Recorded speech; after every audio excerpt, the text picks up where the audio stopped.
Let's talk about the backhoe loader. I mean, what a beast, right? It's probably one of the most powerful and versatile machines you'll find on any work site. But all that muscle is completely useless if we don't do something critical before the engine even turns over. Today, we're diving into the pre-operation safety checklist, the thing that ensures all this power is used safely.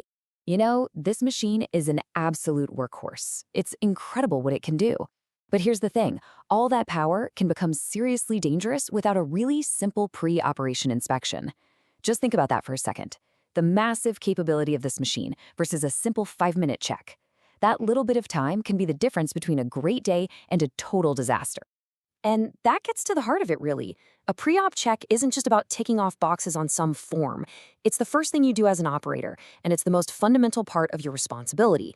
It's basically a promise you make to yourself and everyone on site every single day.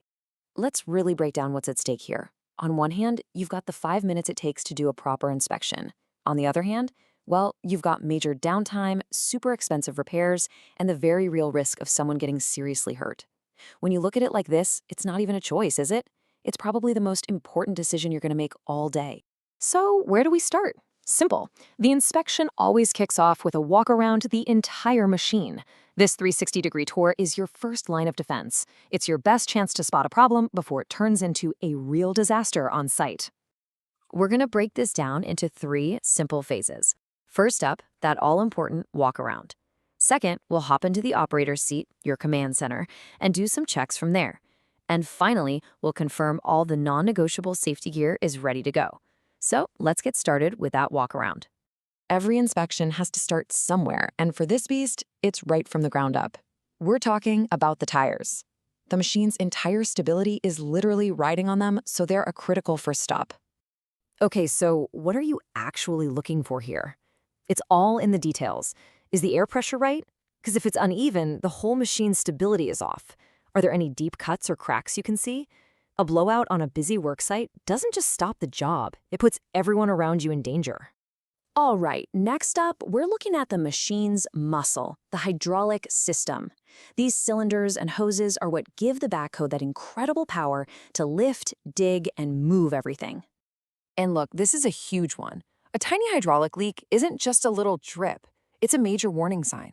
A tiny pinhole leak can actually spray fluid at such a high pressure, it can inject right into your skin, and that's a serious medical emergency. So you're looking for any fluid, any worn-out hoses, literally anything that just doesn't look right. As we keep moving around the machine, we've got to talk about visibility. On a busy, sometimes chaotic worksite, being able to see and just as importantly, be seen is everything. And this isn't just for working after dark, it's all about communication. Are your headlights and taillights working? Do the indicators blink? Is that reflective tape clean and visible? And you gotta test the horns, both front and reverse. That sound is the universal language on any job site that says, hey, I'm moving, stay clear. Okay, the exterior is looking good. Time to climb aboard and check out your command center. Your view from this seat is gonna determine how safely you can do your job. Think about it. Your eyes are your #1 safety tool out there. So anything that gets in their way is a direct threat. We're focusing right now on the mirrors and the windshield. The bottom line is simple. Your view has to be completely clear. Are the mirrors clean, adjusted right, and not cracked? Is the windscreen free of dirt or damage? And please, don't forget the wipers. Imagine a sudden rainstorm hits. If those aren't working, your visibility drops to 0 in a matter of seconds. We've checked the outside, we've checked the view from the inside. Now for the last part, the absolute 100% non-negotiables. These are the safety essentials that have to be good to go before you even think about starting work. This is a quick but vital list. First up, the first aid box. Is it there? Is it stocked? Second, the fire extinguisher. Know where it is and check that it's fully charged. And third, your operator license. It's got to be valid, and it has to be for this specific type of machine. That's the law. So you've gone through every single point. The machine has passed with flying colors. The job is done, right? Well, not so fast. There's one final, really important step. See, this last part, it isn't about the machine at all. It's about you. It's about being a professional, being accountable, and creating a paper trail that proves you did your job right. When you tick that box that says fit for usage, you're not just finishing a form. It's so much more than that. It's your professional declaration.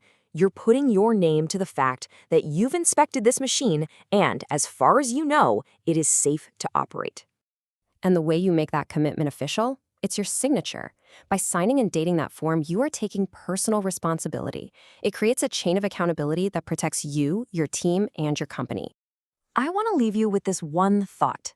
The power of a backhoe loader is just incredible, no doubt about it. But the real power, the power to make sure everyone goes home safe at the end of the day, that doesn't start with the engine. It starts with that simple checklist in your hand. So a huge shout out to the experts at Global EHS, who provided the checklist that this whole pre-operation framework is based on. If you want more great safety resources, you can check out their website. At the end of the day, remember that safety isn't just a checklist, it's a culture. Stay safe out there.